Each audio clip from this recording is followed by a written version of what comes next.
everybody, Jaysin Static with another episode of the interview series. I am Jaysin Static. You, sir, are Justin Savage. Justin Savage. How long have you been in the industry, and what is it that you do? About going on 8 years. Okay.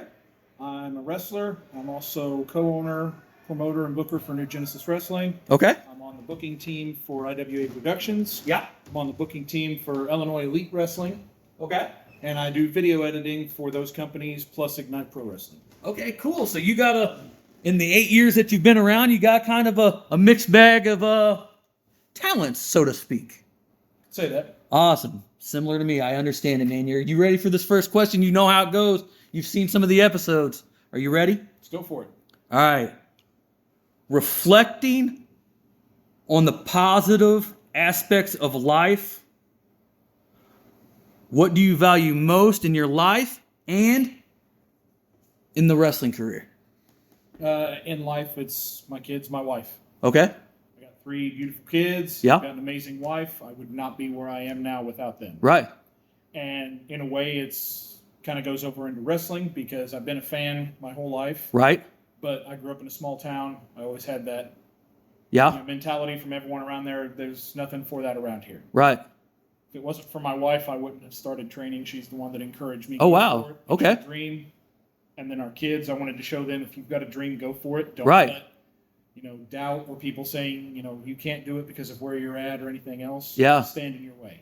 And that's something, I think I can relate to that because I also came from a small town. I came from a small town in southern Missouri. We're in Illinois right now at New Genesis Wrestling.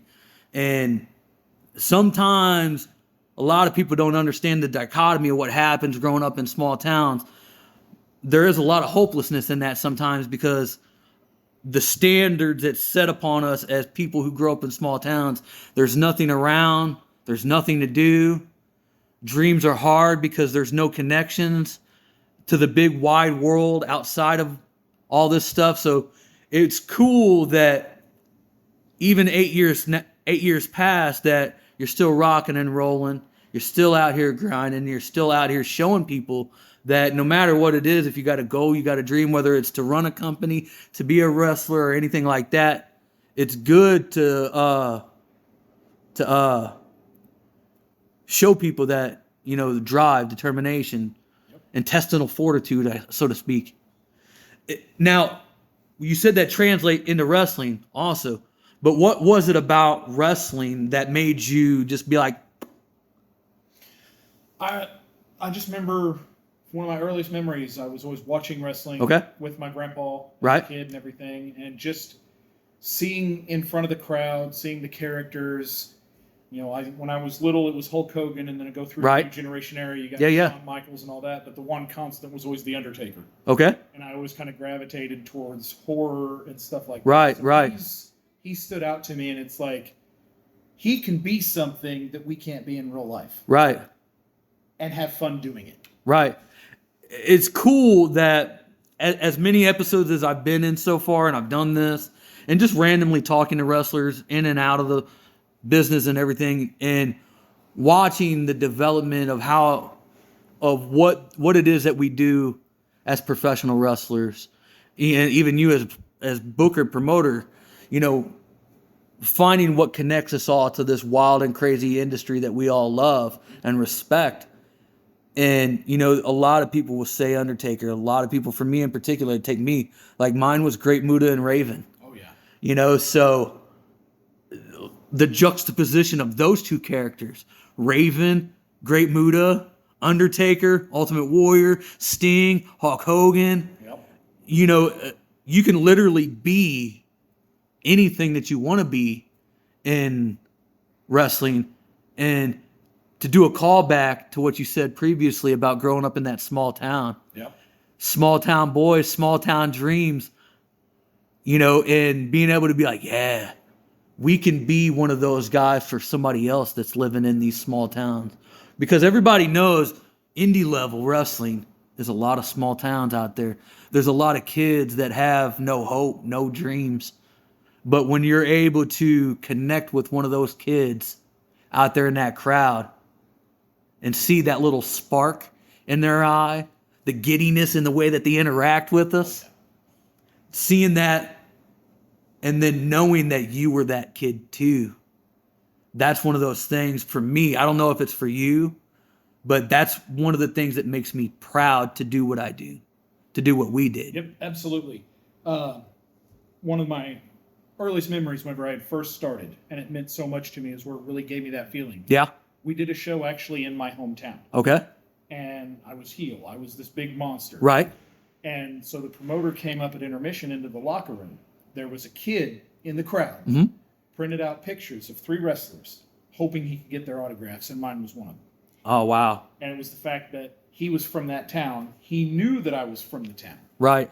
Because he was also in the business, I'd found out later, but still had that mentality of, it's so cool that somebody from here is able to do this. Right. Like my father was back in the day and everything. And it's one of those things that's wild to me that even know that sometimes we're guys, you know, not every guy in the wrestling business makes it to the big dance, but to even know that even on that small, minute level, that even we can be people that touch the hearts and minds of people. Right. To me, that's what we do it for, right? Absolutely. Man, I appreciate you. I thank you for that first question. All right, thank you. Justin Savage, are you ready for that second question? Let's do it. What's the most significant thing and or way you found that works when you had to confront and overcome your own fears, anxieties, doubts in order to succeed in the wrestling business? Because everybody knows that the wrestling business is a very tough business. It is. Both physically and mentally. For me, it's just, I've always had that face your fear, go for it. Right. Type of thing. Sometimes once your adrenaline gets going, you're able to go through that. For me, a lot of times at the shows, I have that, and then whenever I hear the crowd. Right. That really just, everything. Kind of calms everything down. Yep. I was in a match that, it was a cage made out of barbed wire. Oh, wow. So, of course, you know, that was my first cage match ever, and then the fact that it's made of barbed wire. Right. You get that, oh, anything can go wrong, but then once the doors opened and the crowd started filling in and you could hear the anticipation, and right. I think that went away. And now, it's one of the greatest memories that I've got. Now, in the context of that question and you being a booker and promoter and doing all the backstage stuff, what's something that you can tell new guys that are just into the game, similar to like a Logan Ridge or even some of my guys like Eagle Eye and all those guys that are fresh, new into the game, that might have anxiety, fears, doubts, worries? What essentially, I guess what I'm asking is, as a booker and a promoter, what is something that, because that's the biggest thing, the hardest thing that we do in wrestling is to make those connections, right? Right. You know, so what can new guys do to get the attention of bookers? I know every booker's different, but what is some of those things that can alleviate the anxiety and the fear of being like, hey, Mr. Booker, man, can I get on your pro wrestling show? Don't be afraid to show up and help. Okay. Set up, even if you're not guaranteed a spot. Okay. Watch matches. Right. Watch other guys' matches. Don't just do yours. Yeah. Listen to the crowd. Right. Know your audience. What works here may not work here. Right. So get those miles in. Do the traveling. Right. That way you can kind of take it all in. There's different styles depending on where you're at. Especially, you know, everybody, I mean, just in the area that we're in with New Genesis Wrestling, you got a dozen other shows in the area, and each one of those fan bases are different sometimes. Obviously, we have some people that still come to all the shows, but there's different people in different towns.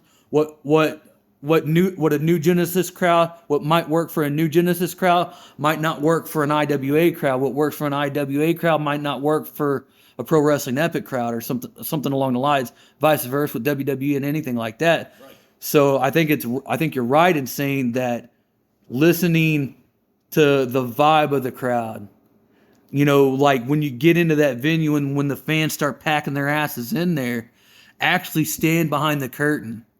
Pay attention to what they're saying. Stop. Don't listen to all the brothers in the back. Don't go talking to them. Focus on the crowd. See what they're vibing with. See what they're clamoring and talking about. Maybe they're talking about a particular wrestler. Maybe they're talking about a particular thing that they're interested in. Pick them apart first. That way you know who to target, who to talk to, who to direct, if you're a baby face, if you're a heel. Exactly. You know, and then like you said, jump into cars as much as you can because you never know what the hell you're going to learn, right? Right. I've been as far north as Chicago and as far south as Houston. Oh, wow. Learn something new every time. I make it a personal goal that no matter how long I'm doing this, whatever show I'm on, I leave having learned at least one. Exactly, man. Like I said, you know, I said in one of the previous episodes that we did, I've been around for 15 years. I did 6 years nonstop, 3 to 4 times a week for 6 years. You know, going everywhere from Missouri, Illinois, Arkansas, Indiana, Florida, Pennsylvania, Georgia. You know, so I've done a lot of stuff and I've jumped in a lot of cars. And I don't know how many times I jumped into cars and not even guaranteed anything. I remember one time I jumped in a car. Somebody hit me up and they're like, hey, we're going to North Carolina. Do you want to go? I'm like, you could be able to get me on the show? And they're like, I can't guarantee you, but just come in, hang out with us. I was like, okay, cool. I jumped in the car, drove 13 hours to North Carolina. Wasn't even guaranteed a spot on a show. Wasn't guaranteed a payday. Wasted money. But I ended up getting on the show because I fucking showed up. Right. Sometimes that's all it takes. Sometimes that's all it takes. And any of you new guys out there, how do you contact the boss of New Genesis? How do you promote? What are we out here promoting? You got anything to promote? Oh, you can find me on Facebook. Okay. New Genesis Wrestling on Facebook. Okay. NewGenesisWrestling.com. Perfect. Check us out on YouTube. Okay. And then I'm also at every IWA production show. Okay. I'm at most every Illinois Elite Wrestling show. Okay. And Ignite Pro Wrestling. Ooh, that's a big laundry list of stuff. You got any merchandise stuff that you do with New Genesis? How did they get all that stuff on the website too? Not on the website yet. We're going to be working on that. But at every show, we have T-shirts, and we'll be having some more merchandise soon to come. So keep checking back on that. All right, man. And we'll make sure we put all that stuff down in the description below. And we're going to run this out like we always do, guys. You know how it goes. Jaysin Static across all social media. Facebook, Instagram, YouTube. Check me out on there. Because I get down and personal on there. I do a lot of stuff on there. Fight Club Wrestling Academy on Facebook, YouTube. Check us out. That's where we're at. Comment below if you're this far into the video. Please, we need that algorithm push. Help us out. Help New Genesis out. And last but not least, the best one of all, we are 138co.com. That's the website where you can get the Jaysin Static merch, the Fight Club Wrestling merch. And last but not least, the best of all, 138 Streetwear. We got a streetwear brand, y'all. Go check us out. Savage, I appreciate you, brother. Thank you so much. Thanks for having me. Anytime.